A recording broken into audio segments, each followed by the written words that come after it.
Nigeria grand commander of the niger అవార్డును ప్రదానం చేసింది. State news. Andhra Pradesh government simplifies paddy procurement with WhatsApp services.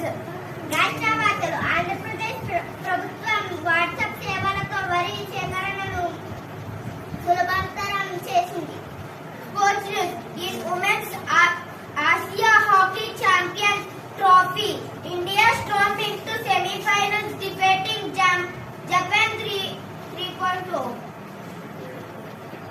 క్రీడా వార్తలు. మహిళల